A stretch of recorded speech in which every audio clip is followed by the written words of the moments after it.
Kannada super star ఉపేంద్రకు Kannada, Telugu ఇండస్ట్రీలో separate fan following ఉంది. నటుడిగా కాదు, దర్శకుడిగా ఆయన తీసే సినిమాలు సంథింగ్ స్పెషల్ అన్నట్టు ఉంటాయి. అందుకే తెలుగు మాస్ జనాల్లో బీభత్సమైన ఫాలోయింగ్ ఉంది ఉపేంద్ర గారికి. ఉపేంద్ర, రా, ఏ వంటి సినిమాల్లో తెలుగులో మాస్ ఫాలోయింగ్ తెచ్చుకున్న సూపర్ స్టార్ ఉపేంద్ర ఆల్మోస్ట్ 10 ఏళ్ల గ్యాప్ తర్వాత దర్శకత్వం వహించిన సినిమా యుఐ. కన్నడతో పాటు తెలుగు, తమిళ, హిందీ భాషల్లో ఈ సినిమా విడుదలైంది. ఫస్ట్ లుక్ పోస్టర్ నుంచి ఎన్నో అంచనాలు పెంచేసిన యుఐ మూవీ తెలుగు ప్రేక్షకుల అంచనాలను అందుకోగలిగిందా? టీజర్ నుంచి సినిమా స్టోరీ ఎలా ఉంటుందో అంచనా వేయాలంటూ అభిమానులకు ఛాలెంజ్ విసిరిన ఉపేంద్ర యుఐ మూవీతో తన మార్కును చూపించగలిగాడా? ఈ సినిమాలో ఉపేంద్ర ఏం చెప్పారు, ఏముంది తెలుసుకునే ప్రయత్నం చేద్దాం. ఎన్నో అంచనాల మధ్య రిలీజైన ఉపేంద్ర యుఐ సినిమాకి అన్ని చోట్ల నుండి పాజిటివ్ టాక్ వినిపిస్తోంది. రిలీజ్కు ముందే ఆడియన్స్ ఇంట్రాక్షన్లో సవాళ్లు విసిరిన ఉపేంద్ర థియేటర్లో ఫస్ట్ డిస్క్లైమర్తోనే అందరి మైండ్స్ను నుజ్జునుజ్జు చేసేశాడు. పగలు, రాత్రి, సత్య వర్సెస్ కల్కి భగవాన్ కాన్సెప్ట్తో ఈ మూవీ సాగుతుంది. 2040లో ప్రపంచం ఎలా ఉంటుంది అనే కాన్సెప్ట్తో ఉపేంద్ర సెటైరికల్ విధానంలో తన మార్కు చూపించాడు. ఎప్పటిలాగానే హీరోగా, దర్శకుడిగా ఉపేంద్ర వన్ మ్యాన్ షోని ఈ సినిమాలో చూడవచ్చు. తన డిఫరెంట్ టేకింగ్తో వింటేజ్ ఉపేంద్రని తన అభిమానులకు గుర్తు చేశాడు. ఫస్ట్ హాఫ్లో హీరోయిన్తో వచ్చే సైకో లవ్ ట్రాక్ వింటేజ్ ఉపేంద్రను మనం చూడవచ్చు. అంతేనా, ఇంటర్వెల్ బ్లాక్తో తన ఫ్యాన్స్కి విజువల్ ట్రీట్ ఇచ్చేశాడు ఈ రియల్ సూపర్ స్టార్. ఇక సినిమాలో వచ్చే పాటలు సైతం సెటైరికల్ గానే ఉంటాయి. ప్రస్తుతం నడుస్తోన్న ట్రెండ్కు తగ్గట్టుగా పాటలు ఉంటాయి. ఒక్క మాటలో చెప్పాలంటే ఈ సినిమాలోని ఓ ఎపిసోడ్ని ప్రపంచంలో ఇంతవరకు ఏ దర్శకుడు కూడా ఇలా తీయాలనే ఆలోచన రాని విధంగా తెరకెక్కించాడు ఉపేంద్ర. ఇది థియేటర్లలో చూస్తేనే మజా వస్తోంది. విజువల్స్ అన్నీ ఒక ఎత్తైతే సినిమా క్లైమాక్స్ మరొక ఎత్తు. ఈ సినిమాకు 2 డిఫరెంట్ క్లైమాక్స్లు పెట్టాలనే ఆలోచన వచ్చినందుకు ఉపేంద్రకు హ్యాట్స్ ఆఫ్ చెప్పాల్సిందే. సినిమా మొదలు నుంచి చివరి వరకు కథ మొత్తం కూడా ఉపేంద్ర చుట్టూనే తిరుగుతోంది. ప్రపంచం ఫేస్ చేస్తున్న రియల్ ప్రాబ్లమ్స్ ని తెరమీద బలంగా చూపించటంలో ఉపేంద్ర సక్సెస్ అయ్యాడని చెప్పొచ్చు. ఇలాంటి కథలున్న సినిమాలు రావటం చాలా అరుదు. ఇంకా ఇండియాలో దశాబ్దానికి ఒకటి రావడమే మహా అరుదు. కాబట్టి UI movie is a masterpiece. తెలివైనవారు మూర్ఖులుగా కనిపిస్తారు, మూర్ఖులు తెలివైనవారిగా నటిస్తారు. అందుకే సినిమా ప్రారంభంలో ఉపేంద్ర మీరు ఇంటెలిజెంట్ అనుకుంటే వెంటనే థియేటర్ నుండి బయటకు వెళ్ళండి అంటూ మొదట్లోనే ప్రేక్షకులకు ఉపేంద్ర సవాల్ విసిరారు. ఆ సెంటెన్స్ మీనింగ్ తెలిస్తే మీకు ఈ సినిమా అర్థమవుతుంది, ఫోకస్ చేయగలుగుతారు. లేదంటే అర్థం కాకపోవచ్చు. యుఐ అర్థం కావాలంటే ప్రతి ప్రేక్షకుడికి జాతీయ, అంతర్జాతీయ రాజకీయ పరిస్థితులపై ప్రేక్షకులకు అవగాహన చాలా ముఖ్యం. టీవీ డిబేట్స్ మీద కూడా ఓ రచయితగా, దర్శకుడిగా ఉపేంద్ర ఈ సినిమాలో చాలా అంశాలు డిస్కస్ చేశారు. అయితే ఒక్క పాయింట్ కూడా డైరెక్ట్గా చెప్పడు. అదే ఉప్పి స్టైల్. ఈ స్టైల్లోనే న్యూస్ ఛానల్స్లోని డిబేట్లలో కులమతాల ప్రతినిధులు కొట్టుకునే తీరును ఉపేంద్ర చూపించాడు. ఒక్క మాటలో చెప్పాలంటే ప్రెజెంట్ పొలిటికల్ సినారియో మీద ఆయన వేసిన బిగ్గెస్ట్ సెటైర్ యుఐ సినిమా. కులాలు, మతాల మధ్య చిచ్చు పెడుతూ దేశ అత్యున్నత పదవిలో ఉన్న రాజకీయ నాయకుడు పబ్బం గడుపుతున్నారని పరోక్షంగా చూపించాడు. గుడ్ వర్సెస్ బ్యాడ్ గురించి స్టార్టింగ్ నుంచి ఎండింగ్ వరకు చెప్పటం యుఐ స్పెషల్. అయితే ఫ్యాన్స్, కామన్ ఆడియన్స్ ఏమనుకుంటున్నారంటే ఉపేంద్ర తీసిన ఈ యుఐ సినిమా హాలీవుడ్ రేంజ్లో ఉందని, టోపీవాలాకు ధీటుగా ఈ చిత్రం ఉంటుందని అంటున్నారు. అసలు ఉపేంద్రకు ఉన్న నాలెడ్జ్లో సగం కూడా ఏ డైరెక్టర్కి ఉండదు. డైరెక్టర్గా ఉపేంద్ర ది బెస్ట్ అంటూ కామెంట్స్ పెడుతున్నారు. మొత్తానికి యుఐ మూవీతో ఉపేంద్ర మాత్రం కొత్త ప్రపంచాన్ని క్రియేట్ చేసినట్టుగానే కనిపిస్తోంది.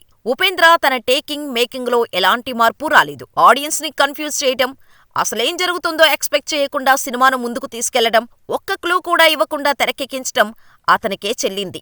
డీప్ ఇంటెలెక్చువల్ మీనింగ్ ఉన్న సినిమా ఇదని అంతా పొగిడేస్తున్నారు. ఆడియన్స్ కి లెఫ్ట్ రైట్ ఇచ్చేస్తున్నాడు మన ఉప్పి అంటూ నెటిజన్లు కామెంట్స్ పెడుతున్నారు.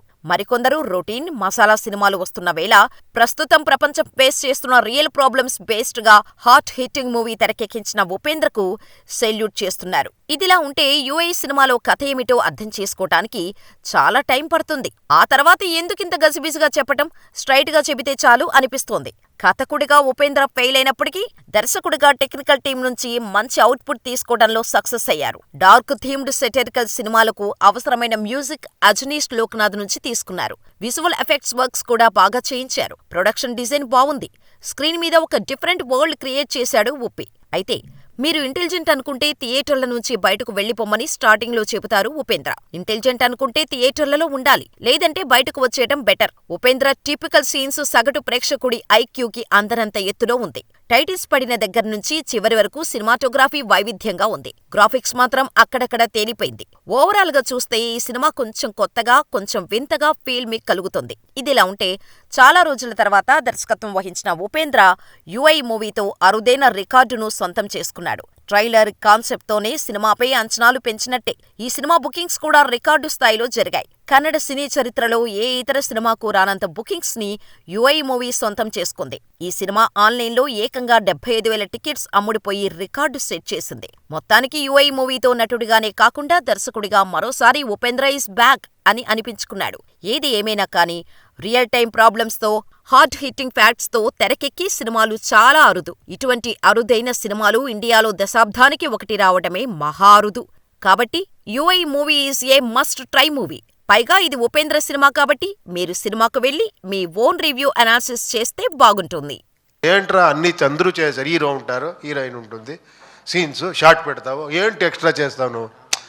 ఉండరా, నేనేం చేస్తానంటే ఒక షార్ట్ చూపిస్తాను, కట్ చేసేస్తాను, ఇంకొకటి ఏమో చూపిస్తాను, అది కట్ చేస్తాను. ఒక లీడర్ అంటారు, అప్పుడు ఓ బ్లాంక్ స్క్రీన్ వేస్తాను, మళ్ళీ ఇంకొకేమో సీన్ వస్తుంది, ఏం చేస్తావు నువ్వు అని.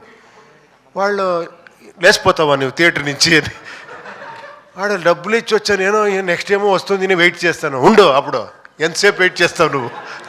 నేను ఇలా అన్నీ చేసి ఎండ్ అని కాడేస్తాను, అప్పుడేం చేస్తావు?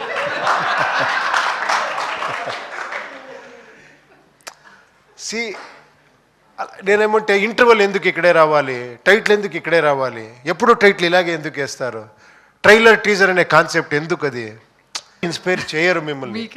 ఇన్స్పైర్ అంటే మీరు ఫాలోయర్ అయిపోతారు. వాళ్ళకి ఫిలం చేస్తాను అంటే ఫినిష్ మీరు. నాలాగా ఫిలం చేస్తానంటే మీకు ఏమేమో ఉంటుంది. మీకు నో రియల్గా నేను మిమ్మల్ని అది డెఫినెట్గా, because I'm the best example. ఇప్పుడు నాకేమీ తెలియకుండా ఎవరో నేను ఉష్ అని టైటిల్ పెట్టాను. ఎవరో ఒక మన గాంధీనగర్ అంటారు, అక్కడ సినిమా ఏరియా ఉంది, వాళ్ళందరూ ఏమి ప్రొడ్యూసర్స్, డిస్ట్రిబ్యూటర్ అలాంటి వాళ్ళు. ఒకరు వచ్చాడు, ఏం సార్ టైటిల్? ఉష్ సార్.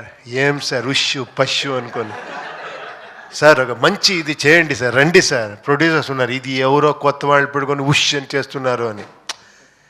ఇలాంటి వాళ్ళే మనకు దొరికేది. మీరు ఎప్పుడు మీరు డిఫరెంట్గా థింక్ చేస్తారు, అప్పుడన్నీ మీకు అదే చెప్తారే, నీకు తెలియదు వదిలే. Then you have to show actually what you are.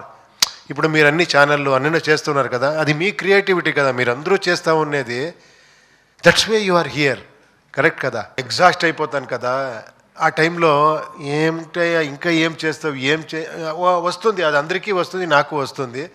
But మళ్ళీ మీరందరూ ఒకసారి ఎమారా వస్తే అప్రిషియేట్ చేస్తే మళ్ళీ మీరే నాకు ఇన్స్పిరేషన్ ఇస్తారు. లేదు ఎమారా చేయాలి, ఇంకా అడుగుతున్నారు అని.